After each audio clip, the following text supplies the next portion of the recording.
6 strange and unique things about the Amish community that will leave you utterly surprised and bewildered. Greetings to all friends, elders, and everyone near and far who has come to explore this mysterious universe. This is where the strangest tales converge, mysteries so astonishing they leave you utterly speechless. Because I thought that only happened in fairy tales. Today, I invite you all aboard a special journey to explore a unique community, where their way of life makes you feel as if you've stepped into the 18th century. That is the Amish, a community that always chooses a simple way of life, separate from the hustle and bustle of the modern world. No phone, no Facebook, no TV, no internet, not even electric lighting. So how do they live then? The Amish live like that and still stay healthy, even healthier than many others. While the whole world is going crazy over technology, artificial intelligence, electric cars, and smart homes, nearly 300,000 Amish people choose to abandon all those modern conveniences.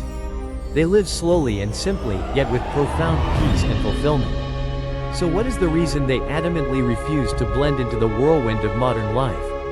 Is it because of faith, because of culture, or is there something deeper hidden beneath? As curious as I was at first, Don's video, oh my god, this is unbelievable. Alright, enough digressing, let's get started. While the whole world rushes to switch to electricity, they still leisurely ride in horse-drawn carriages. Have you ever imagined life in the 4.0 era, where just a light touch sets everything in motion? And yet, there's still a community living as if it were centuries ago, completely unchanged? That's right, exactly like that. In today's modern world, we hold our phones from the moment we wake up until we fall asleep. The Amish choose a completely different way of life.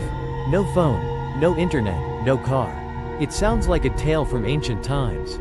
But that is the reality of everyday life in the peaceful rural areas of America. Essentially, the crux of every issue lies in an unwritten law called orning. It may sound strange, but this is the guiding principle of Amish life. A place that values simplicity, humility, and obedience. They weren't simply avoiding technology. Not only that, but they also reject even what seems utterly ordinary in today's society. Television, mobile phones, and the entire education system from primary to university level. At this point, many people might wonder, wait, how do they survive then? Actually, life is still beautiful, warm, and full of love. For the Amish, community spirit is placed above material comforts. They don't mind falling behind. They fear losing their cultural roots. They believe that merely opening the door to technology will instantly trade away traditional values. Everything will fade with time, even things like walking. While society rushes to buy electric cars, the Amish steadfastly continue to travel by horse-drawn carriage, as they have for generations. Not like they chose a horse-drawn carriage because they believed its leisurely pace would help strengthen the bonds within the local community. Without private cars, people travel closer together, and conversations become more intimate. No one is separated by tightly closed car windows, especially taking photos. For them, this is more than just capturing a moment. It is also a manifestation of vanity, something the Amish always strive to avoid. They believe that cameras, video cameras, and social media, everything just makes people focus more on outward appearances than on inner substance. But that doesn't mean the Amish community is completely rigid, you know. Some places have relaxed regulations, allowing the use of landline phones. But it must be kept outside the house, in a separate shed. Many families even use 12 volts car batteries to power their lights. While the 120 volts public power system remains banned, it may sound a bit contradictory, but that's exactly how they try to balance tradition and essential needs. Another interesting point is that even though they aren't allowed to drive motor vehicles themselves, they can still hire outside drivers to do it for them. I don't do it myself, but having someone else do it is still fine. At first glance, it sounds like a joke, but when you think about it, this is precisely how the Amish adapt to an ever-changing world. Still steadfast in one's own principles, the question arises, amid the whirlwind of modern technology, are we losing something essential in life? When a community is willing to give up all modern comforts, only to preserve the bond, the peace, and the roots of traditional culture. Keeping the things what do you think about living like the Amish for a day? No phone, no Facebook, and no Netflix. Are you brave enough to try? It's definitely going to be unpleasant. In the dictionary of marriage, there's no such thing as divorce or separation. People often say that love is a private matter between two individuals, but marriage is a shared affair of both families. But for the Amish, marriage is not merely a private matter between a couple or a single family. That is the strong bond that tightly connects the entire community, where divorce almost never happens. And separation was so rare that mentioning it felt like recounting a strange tale from a distant land. If you've decided to get married, it means both of you are committing to stay together for life. There's no such thing as going our separate ways, nor can we just let go the moment love fades. Would that even be romantic anymore? Feeling suffocated by pressure? Well, that's just everyday life for the Amish. This community is renowned as one of the most conservative and tradition-preserving places in America. Here, they are only allowed to marry within their own ethnic group. No one marries outside the community. No one marries outside their religion, and certainly not in a hasty or careless manner. Once married, it means committing to living together, working together, sharing meals, and raising children together. The more children, the better. Each family typically has 6 to 7 children. The notable thing is that they did not use any contraceptive methods at all. Just gave birth and got pregnant again, got pregnant and then gave birth again. Here are the natural English translations based on context. It sounds truly exhausting, but to them, children are the precious gift bestowed by God. That is a precious asset, not a burden. For an Amish girl, growing up to marry the neighbor and have children is simply the natural course of life. Here are the natural English translations for your Vietnamese text. Without a word of complaint, not a hint of doubt, for them. A truly fulfilling life simply means being reunited with their loved ones. With a husband, with children, with fields to till, with faith to lean on. It's strange that no matter how many children an Amish family has, those kids are always well behaved and obedient. They weren't well behaved from birth, but rather because their parents strictly taught them from an early age. Children are taught to be independent, to know how to work, and to help their parents. And always remember that family is the one place you must never turn your back on. That very strong bond is what makes Amish teenagers. When I entered adulthood, I didn't want to leave the warmth of my family home at all. Adults don't have to leave home and abandon their wives and children just to make a living. Working together, eating together, praying together, and playing together. The two were inseparable. Do you see? Where family is always the heart of every activity in life. Then there's no room for divorce to creep in, right? Even Amish youth have their moments of questioning, their impulsive heartbeats yearning to break free. But once the sins are forgiven, it means officially becoming a member of the community. Living by the rules is a must. Violators will be isolated, or even worse, expelled from the community. You understand it too.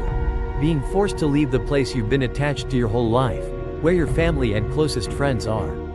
It hurts way more than a divorce, you know. The precious thing is that they don't maintain their marriage by forcing or imposing constraints, but through a solid family foundation built from early childhood. Love doesn't need to be flaunted, it just needs to stand the test of time. Life doesn't need to be lavish, but it must overflow with love. And in that world, true marriage is a lifelong commitment.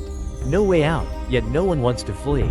Divorce. Is that the paradise of love, or just a cramped cage with no freedom at all? Please share your thoughts with me. This story isn't just about the Amish, but also offers a different perspective on the very modern life we are living. Sleeping together but not allowed to have sex, a strange dating custom unique to the Amish community. Imagine your first date not taking place at a cafe or a movie theater. You don't even need to hold hands while strolling. Just sharing a bed all night with your crush, how would that feel? Sounds too easy, doesn't it? But for the Amish community in Pennsylvania, that's completely normal. The way they do it is truly unique, both peculiar and rigorous, yet exuding a subtle, skillful sense of control. The Amish are known worldwide for their distinctive lifestyle, as they reject modern technology and choose to live apart from mainstream society. But few people know that the practice of leg binding, also known as bundling, is actually the unique cultural trait that leaves anyone who hears about it wide-eyed in astonishment. This custom allows courting couples to sleep together in the same bed. But not to be overly intimate, but rather to be able to talk all night in a warm, cozy space that feels closer. Two people lie side by side on the same bed, but are separated by a vertical wooden plank in the middle. a finely crafted and highly effective fire-resistant wall. Moreover, some Amish communities have established a special organization called the Emotional Oversight Council. The group silently watched to ensure no one crossed the line again. Lying this close together, it's hard not to feel a little flustered. Not at all. Some places pull even trickier moves. Each person curled up in their own blanket, tightly wrapped like cocoons, so snug they resembled carefully packed sticky rice cakes. They talked like that all night. No embraces, no touching, just whispered words and lingering gazes. That's what a truly pure love is like. The Amish believe that when two people lie next to each other without touching, that is the moment to demonstrate the utmost respect and self-mastery. This is also a challenge to assess maturity and emotional control. Tell me, who can lie beside someone they love all night and still restrain themselves, without crossing the line? Only with enough courage can one step into marriage. It should also be noted that this tradition is gradually fading, as fewer young Amish people follow it due to the inconvenience. Modern life is gradually creeping into this community, bit by bit. However, in some regions of Pennsylvania, the practice of bundling is still regarded as an extremely important courtship ritual. It was the transition from friendship to a lifelong commitment. Just think about it, in an era where good-night texts have become so dull. A night lying next to someone you like, even without touching, just talking until dawn, sounds pretty nice, doesn't it? That's the very Amish kind of romance, simple, proper, yet utterly heart-stirring. Do you dare to experience a night without electricity, living simply like the Amish? No phone, no distractions, no Netflix, just a heart-pounding loud. A white wooden beam and a white night to understand each other through words. Who knows, perhaps true love blossoms from the very limits that seem the harshest. Living debt-free is an admirable lifestyle, especially in these times of rising prices. Nowadays, almost everyone carries a debt on their shoulders. From buying a house or a car to credit card debt, loan apps, or installment payments. Can you believe it? In the midst of modern America, there exists a community where the concept of debt is almost foreign to them. Right, Here are the natural English translations for the given Vietnamese sentences. Buy now, pay later. They choose a lifestyle within their means, spending only what they can afford. Nobody rushes to rent a house or take out a bank loan to buy a villa. Most live with their parents to help support the family. Then patiently save up bit by bit, until there's enough money to start buying things for yourself. The strange thing is, even though most of us consider our first home the biggest debt of our lives, the Amish see it as a long journey, not a race. Just buy a house once and it. Initially, the house was often just small enough to provide shelter from rain and sun. Then it would gradually be expanded as the number of children in the family grew. Like a tree rising from the nurturing earth, growing steadily in the warm embrace of family. For the Amish, even land, something many are willing to borrow heavily to own, is a matter to be approached with patience, not haste. Spacious enough, it wasn't. Who knows, one fine day, the neighbor might suddenly want to sell a few plots of land. At that point, they'd proactively come to ask to buy it, paying right away with the money they've saved up. No need to borrow or haggle over the price. Doesn't that mean they live without much comfort? That may be true, but it only applies to us. The Amish don't need such a glamorous life. For them, true value is measured by stability, strong family bonds, and a peaceful life. No more debt worries, no fear of being chased down, and no lifelong struggle with crushing debt. Just being able to tend to the garden with my spouse and children every day, that's happiness enough. They cared not for fame or fortune, nor did they vie to outdo the world. Need a big house or vast land, just on. And you know what? That's precisely why the Amish community almost never faces financial hardship. They rarely face bankruptcy, have virtually no history of bad debt, and do not rely on the credit system like most of us. Looking back, in a world where people use credit cards to buy even the joy of living, the Amish's slow-paced, patient yet meticulously calculated and deeply responsible way of life is truly admirable. They're not stingy, they just understand it all too well. True freedom isn't about having a lot of money, but owing not a single penny to anyone. Are you living to pursue your own dreams, or struggling to pay off someone else's?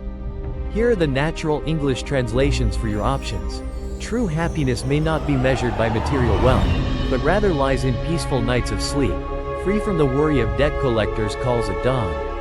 Grade 8 is the highest level in this education system.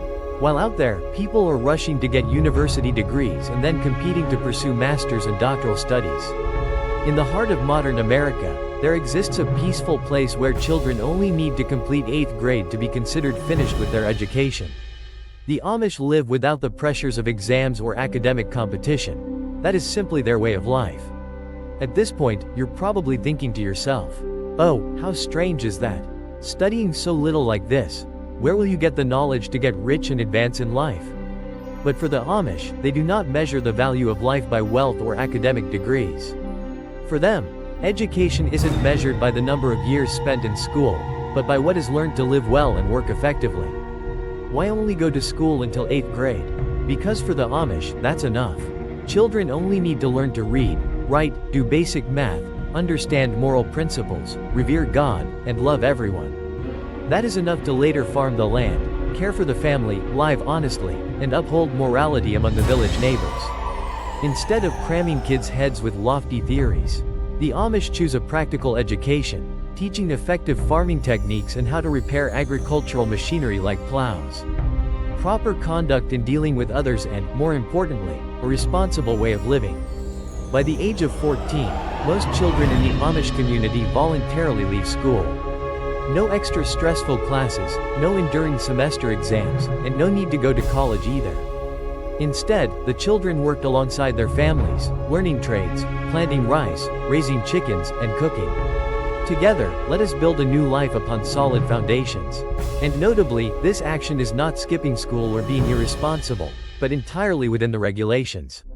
Thanks to the landmark 1972 U.S. Supreme Court ruling in Wisconsin versus Yoder. The Amish are granted the right to maintain their own educational system and are not required to comply with the national standard education requirements. The court clearly recognizes that traditional education plays a vital role in the cultural life of the Amish community. Excessive intervention would violate religious freedom and harm cultural identity. Therefore, to this day, Amish children continue to grow up healthy, mature, and hardly any of them lose their way. Just think about it. Studying for so many years without learning how to live a decent life is all for nothing. The Amish teach their children from a young age, not to turn them into this or that kind of person, but to live kindly with everyone in the community. Value the worth of labor and never forget your roots. Strange, even though Amish children don't. They know how to help their family, save money, and behave properly. When they grow up, they become strong pillars, not only for their family but also for the entire community. In a society where everyone believes that higher education is the only path to success, the Amish way of raising children serves as a profound reminder. Learn how to learn properly, live a decent life, that is enough. The issue isn't about studying little or much, but rather what purpose you study for.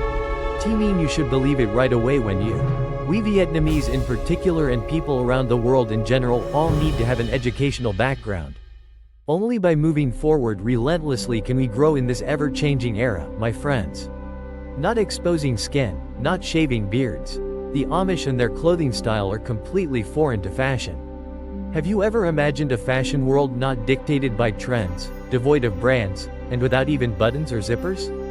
This is the world of the Amish, where clothing is not meant for display but to express faith, a humble way of life, and respect for the community. Don't expect to see an Amish person wearing striped jeans or a phoenix printed hoodie. Each outfit here is a silent message: I don't live to show off. Their fashion style is so simple that at first glance, it's easy to mistake one for another. But this very equality carries a profound meaning. No distinction between rich and poor, no comparison of appearances. Their clothing is usually monochromatic, plain, and without patterns. Some groups wear only black and white, while others allow for muted tones like blue, gray, or earthy brown. But absolutely no bright colors or flashy, elaborate designs. For the Amish, a beautiful outfit is one that doesn't draw attention. Do you know what's even more remarkable? They rejected both buttons and zippers, things so familiar that we use them daily without even noticing. For the Amish, such items may expose the body when used, which would undermine the modesty and discretion they always uphold. Instead, they opted for paper clips, a solution that is not only safe but also aligns perfectly with the ethical standards set by the community. During religious holidays or important events, the Amish never chase after flashy clothing. They simply draped an additional long cloak over themselves, modestly covering from the neck down to the feet. Women often neatly tie their hair in a bun and wear modest fabric hats like bonnets, reflecting both humble simplicity and reverence for the divine. They draped themselves in ankle-length dresses, applied a simple layer of foundation, wore no lipstick, no earrings, and adorned themselves with no jewelry whatsoever. The beauty of an Amish woman does not come from her outward appearance, that much is obvious.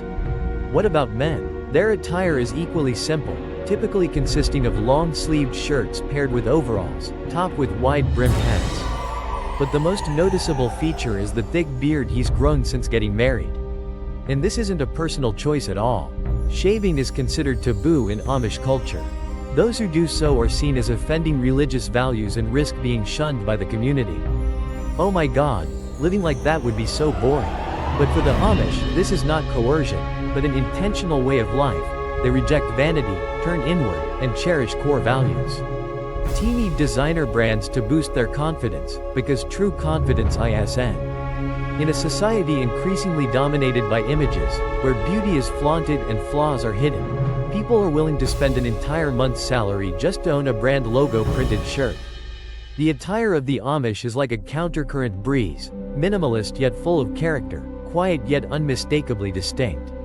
What do you think? Do you dare to try living a day completely naturally, no fancy clothes, no makeup, no accessories, just simply yourself, as authentic as possible? Who knows, you might realize that true value doesn't come from what you wear, but from how you live each day. What do you think? After exploring the Amish lifestyle together, a community that lives apart yet is full of vitality. The way they raise their children to their simple, technology-free lifestyle, all of it makes us reflect deeply. Do you dare to spend a day living like them? Please leave a comment below to share your thoughts. Now, it's time to say goodbye, and see you all in the next video with lots of exciting things.